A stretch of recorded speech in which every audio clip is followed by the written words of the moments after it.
Hello, and welcome to the Lore of Braunhaven. I hope everybody had a very uh, festive Festival of the Dawning Year. I know I did. Uh, Drank way too much Dwarven whiskey mixed with Duergar 611, and ooh, I'm feeling it still.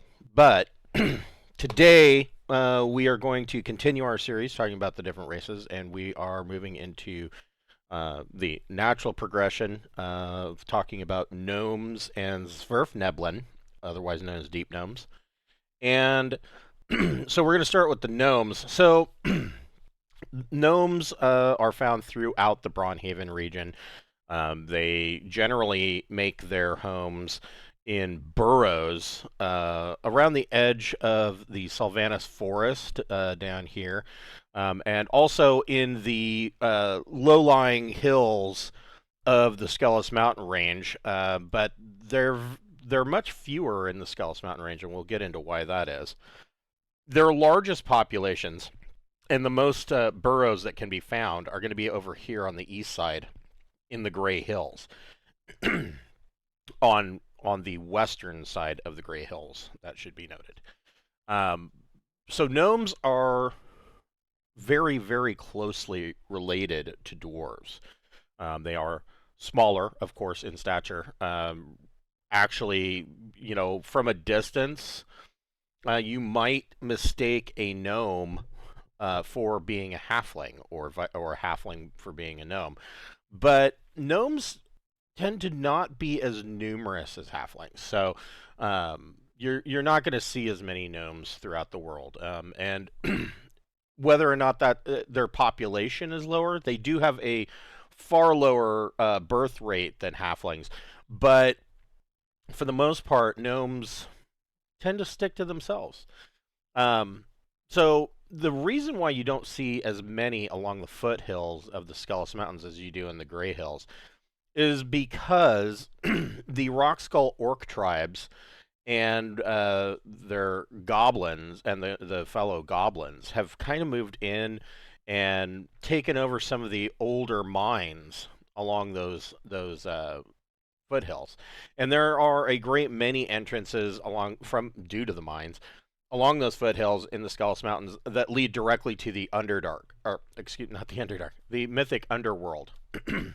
And so, because of that, these orcs and goblins have pushed the gnomes out if they didn't kill them outright. And so you see fewer along the foothills there. On the western side of the Skellis Mountains, you do see some more burrows of gnomes, but not nearly what once were there.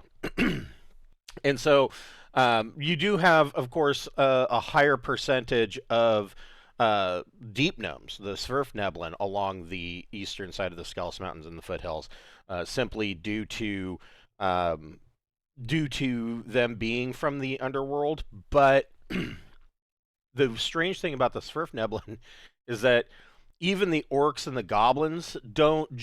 I mean, they'll take them as slaves every now and then, but they don't see them as a serious threat, because Svirfneblin are known to be a little bit mad,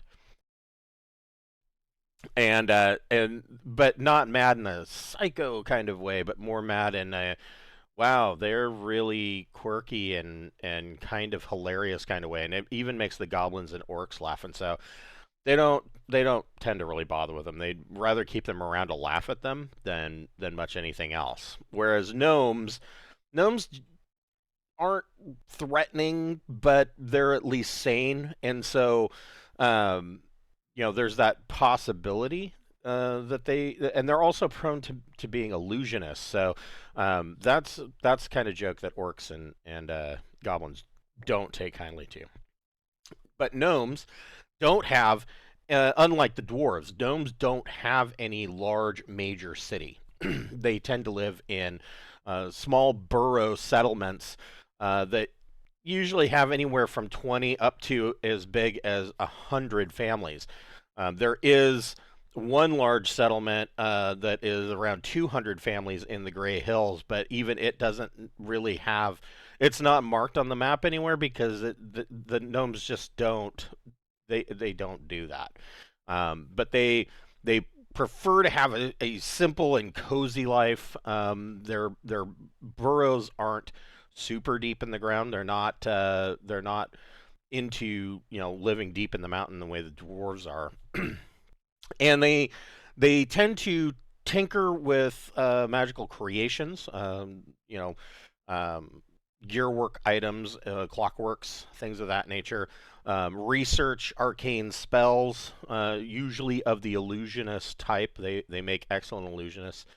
And other than that, the gnomes are really known for crafting strong, hearty cheeses. They do like to brew beers, and they have a penchant for distilling brandy.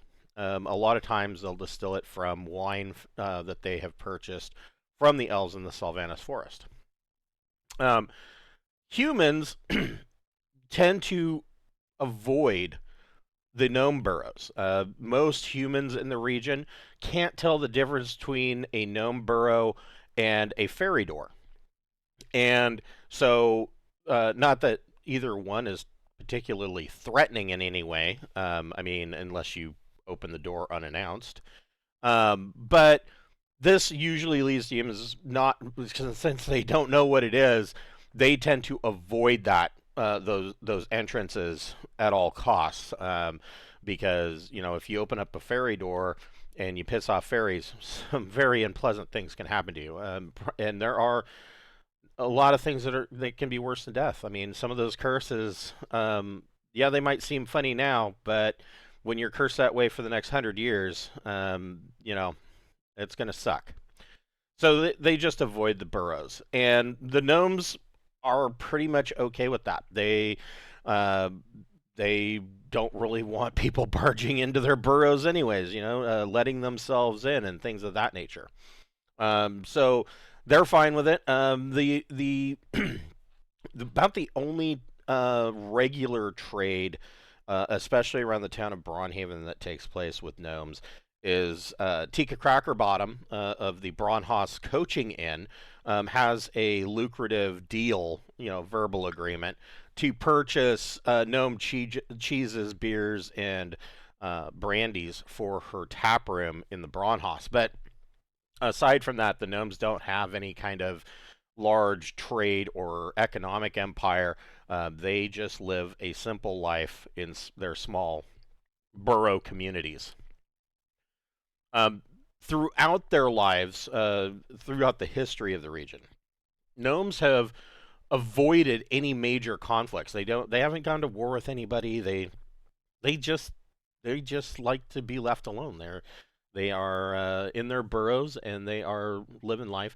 They had a little bit of trouble or a little bit of a hard time during the troubles with elves, when the humans of Braunhaven pissed off the high elves of the Sylvanas forest, due to overlogging. And simply because that conflict, those skirmishes, uh, laid waste. Well, not only the skirmishes laid waste, but just the logging in general ruined the burrow, some of the areas around the burrows along the edge of the Sylvanas forest. So those they had an issue, but they didn't really take up arms. Perhaps one or two gnomes took up arms, but it was nothing historic for the gnomes as a people.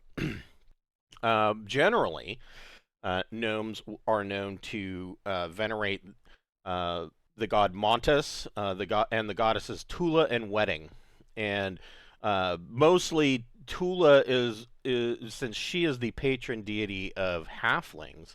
The gnomes actually worship her in her guidance role of the mother of harvest and the grain mother, because they like brewing and distilling, and so that aspect of Tula is what they prefer. Wedding, of course, being the patron goddess of holy matrimony, of weddings, you know, as I said, gnomes have a low fertility rate. So similar to the dwarves, the family structure is really at the forefront of gnome society, I guess you could say.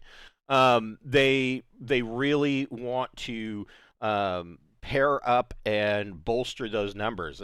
Having children is a big thing.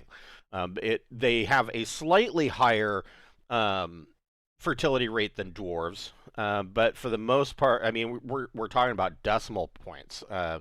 They when I say slightly higher, it's not a lot, and it is not uncommon to see a dwarven couple that is childless. Out of a burrow that has 100 families in it, you might see a couple that, or only a few that actually have children. If those couples are lucky enough to have children, they might have one or two kids. Generally, not many more than that. There are exceptions to that, but that's not a common thing. And if you see a gnome burrow that is full of children, then something weird has gone on because their fertility rate is so low. The gnomes generally, so one thing that you'll never find is a gnome druid, despite the fact that many of their burrows are along the edge of the Salvanus forest. They venerate the old gods. They tend to shy away from the druidic faith. The odd thing is that you do find gnome clerics, and which venerate the new gods, and so there has been some, I guess you could say, conversion as the new gods came in over time. That some gnomes have been called to be clerics of the new gods, and there's no one particular god that they venerate more than others. It's kind of the pantheon as a whole, so they can kind of pick and choose who they want to become a cleric of. Uh, so gnomes, they do live in the ground, but very very shallow burrows. Maybe 6 to 10 feet underground is about as deep usually. Maybe 12 feet is about as deep as they usually go. Like I said, unlike dwarves, they are not going to be digging deep into a mountain, but in most dwarven, for instance, in Zlatoheim, most dwarven settlements, you will see gnomes. Dwarves and gnomes have a very close relationship, and a lot of times that will lead to the dwarves purchasing clockworks or inventions from the gnomes. Living deeper still, you have the Svirfneblin, or the deep gnomes, and they live at the shallowest portions of the mythic underworld. And deep gnomes, it is said that it is difficult, if not impossible, to ever find a sane deep gnome. So Svirfneblin, they had some issues. At one point, they were enslaved by a colony of mind lashers. And the mind lashers use the deep gnomes as a food source, and also to use them as a way to lure in people from the surface world. That the mind lashers would then also turn into thralls, and then probably eventually eat, suck their brains out. And the Svirfneblin have a tale that they tell that ages past in in prehistory, that the Svirfneblin were rescued by a party of adventurers who came and put down the Mind Lasher colony and freed all of the deep gnomes. And this is why they are the way they are today. Now, whether or not that story is actually true, it really is up for speculation, because every single time that you hear that story, even if it's from the same Svirfneblin, the story will change. and there will be added details or redacted details. One time they'll tell you something about these adventures, and if you ask them about it again later, they will respond that we're not allowed to talk about that. Or suddenly the adventurers are superheroes that wield the might of the gods, and that's how they put down the the Mind Lashers. Or another retelling will make the adventurers sound like just simple folk from the surface. The story is constantly changing and evolving, so nobody knows if it's true, because the story has been told so many times by so many different deep gnomes. It can be guessed that there is probably some kernel of truth to it. Something happened, but this is the basis for their origin story, more or less, and um, uh, they don't even know the details, to be quite honest. And if they could sort it out, they're probably too crazy um, to be 100% truthful. Clearly, there was Mind Lasher uh, influence on them as a race, because they are every single one of them is slightly unhinged compared to other underworld races that don't have that kind of issue. So deep gnomes are a little off. Above all else, Svirfneblin prize gems, and so their burrows are built near where they mine these gems, and that is kind of their basis for deciding on a new site for a burrow. Again, they live in burrows of anywhere from 20 to 100 people, although they do have a large community in the underworld that has upwards of 500 families called Klenatom. And they use these gems. They don't really just value the gems for their monetary value or their beauty, but they use their gems in all manner of mechanical clockwork automatons and gearwork creations. Really, it is if you have gnomes that are playing with clockworks and gearworks, then if you want the true masters of that, then you find a Svirfneblin. And these guys, their Clannad home is loaded with all manner of clockwork automatons and what could be considered robots working on some kind of wind-up gear design. They are wondrous pieces of art. And then there's others that are just curious pieces that they use for excavating gems or precious ores, things of that nature. For the most part, Svirfneblin worship Thuros, similar to the gnomes, although they have been known to worship Agron and Octus as well. But they, for the for their part, they can pretty much worship any god. They don't really hold one god as their their one and only. And it should be noted that neither the Svirfneblin nor the gnomes claim any of the particular gods as their patron. There is no known god that actually created gnomes or Svirfneblin, which has led many in the clergy, both for the new gods and for the old faith, to question where did gnomes and Svirfneblin come from. um, Nobody's quite sure, but there is an assumption, not only by the humans of the world, but also by the gnomes and the Svirfneblin, that Thuros probably had something to do with it. Thuros and Montes likely had something to do with it, but there's no scripture that says, and he put his finger into the dirt, and so gnomes were created. Nothing like that has happened or been found. Um, they because of their rather insane thoughts, they do tend to be either of neutral or chaotic alignment, but any alignment is open to Svirfneblin. They can be anything that they want, anything that their character build is geared towards is perfectly acceptable. But they do tend to be neutral or chaotic. Um, and in this case, I guess chaotic may not necessarily mean that they're evil. It's literally chaotic. They are a threat to themselves and others, but not out of malice. It's just because of who they are. Um, so that is Gnomes and Svirfneblin.